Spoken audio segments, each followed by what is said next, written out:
My name is Linda Ford, and the reason I am making this video today is because I have been the victim of a hate crime for many years, actually over about 15 years now.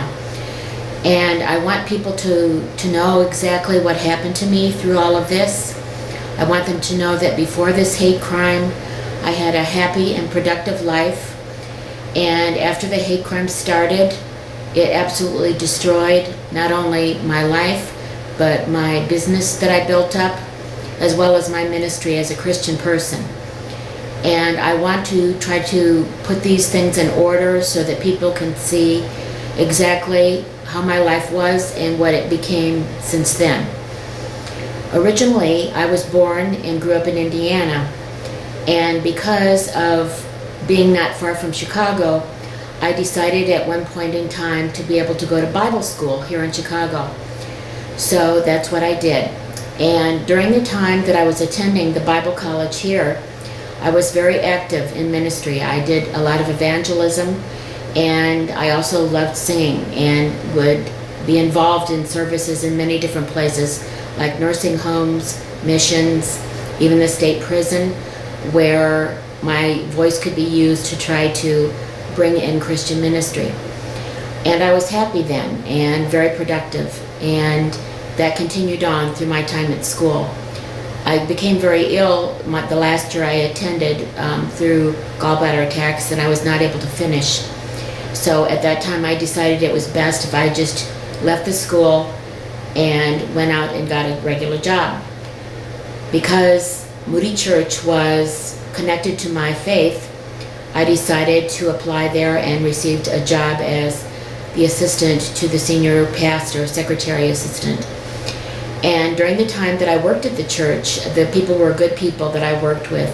The pastor I worked with was a very good teacher. He had a tremendous ministry. He was very popular. And also the people that I worked with, whenever anybody came in and needed help, we had an open door policy. They could talk to one of the pastors or any one of us and could call on the phone.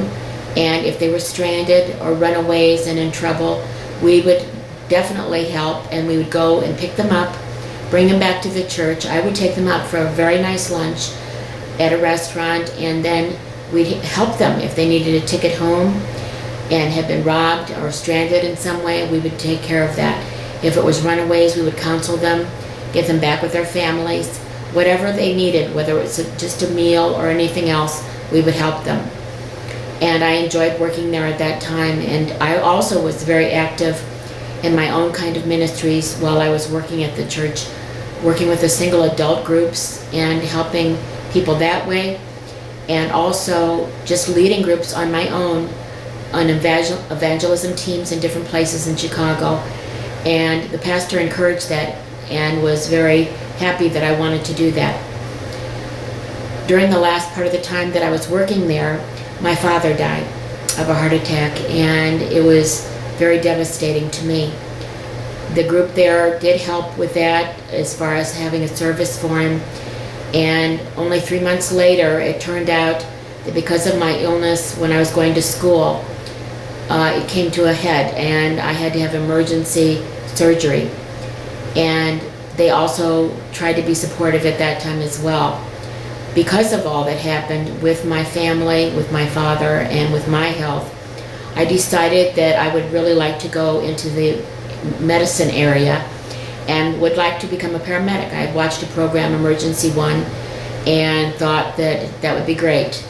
My father also did not have a response quick enough to save him because there were not enough paramedics at that time. So I thought that if I was one more paramedic, that would make it easy to save somebody else. So I left the church and decided to work at Northwestern Memorial Hospital. I started out in radiology, and I enjoyed that as well. And we had a good group there, and the radiologists were really kind and good to me. They believed in me, and one of the radiologists whose husband ran a law firm said, you know, you're so good at what you do that you should even think about law someday. And I said, well, I will consider that. But I did continue to work at the hospital for quite a while, and I also wanted to become a paramedic. So At night, I took classes through the Chicago City Schools, and I became a Illinois licensed paramedic.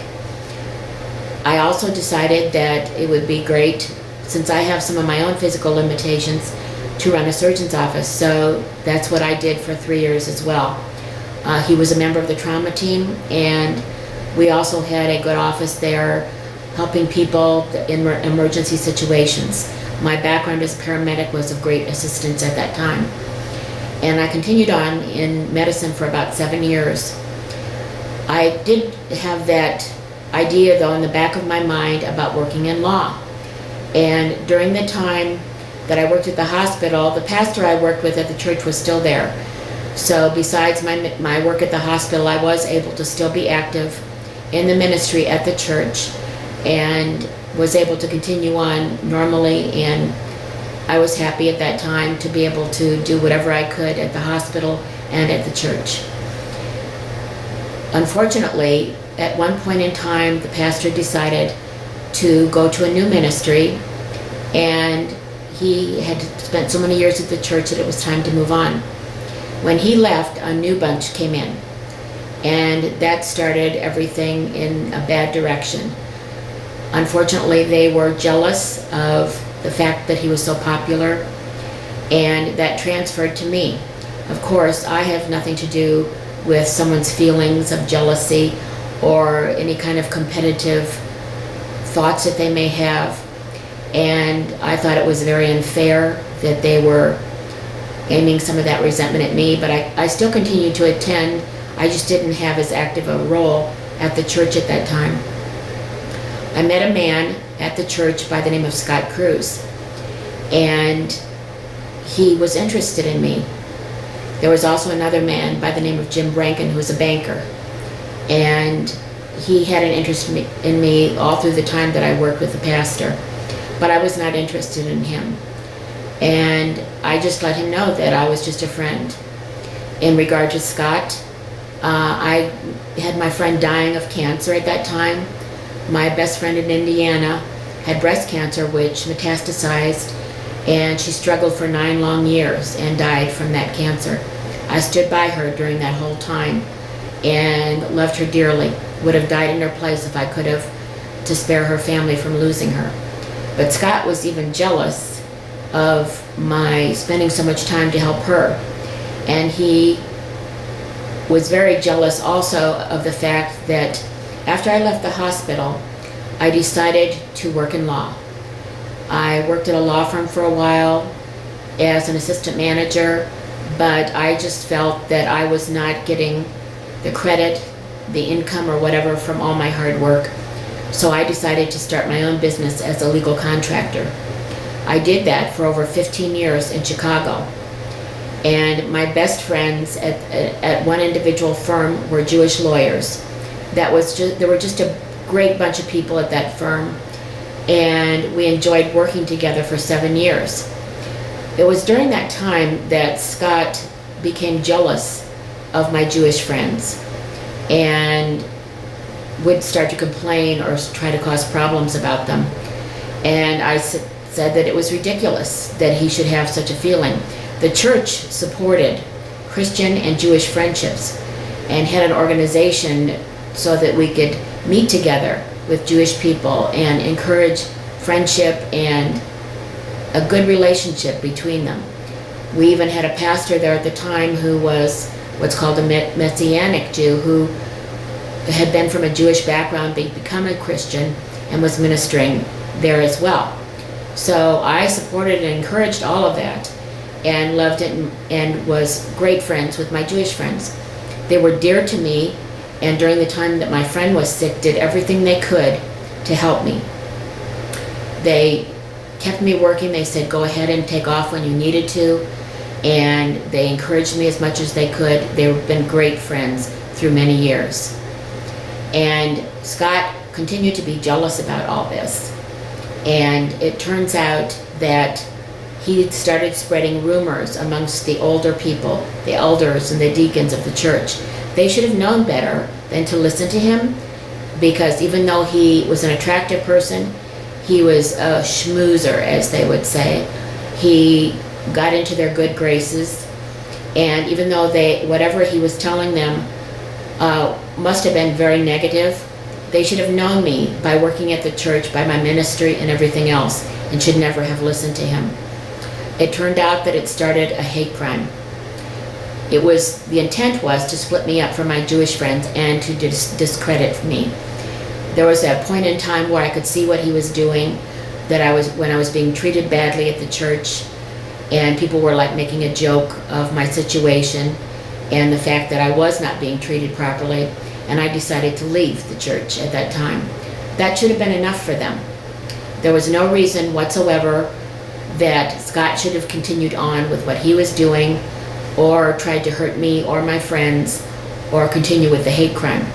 But that's not what happened. Unfortunately, because the church is a large one, it started to spread.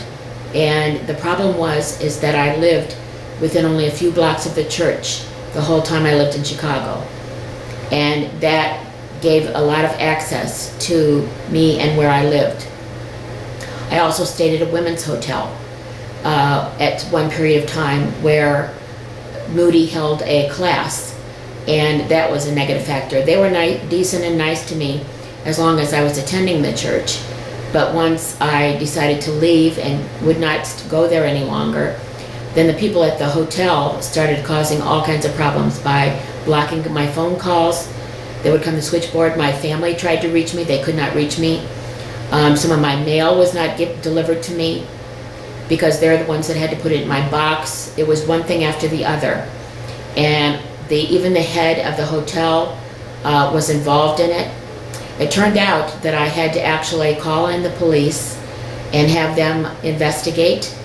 And the policeman that was assigned to me did an investigation and found out that I was correct and that things were happening that should not be happening. He advised me to sue them, but he did not do anything. So I called the police headquarters and talked to some other policemen about what was happening, and they said, oh, well, he should be helping you, pressing charges, whatever needed to be done to stop this from going on and to aid you in protecting you from what was obviously a hate crime. And it boiled down to a hate crime because my friends are Jewish, so it was a Jewish-based hate crime and an ethnic and religious-based crime. And so this nice policeman that I did talk to on the phone said, why don't you get a reassignment? So I did call the supervisor over the policeman that was assigned to my case. He would not change the assignment.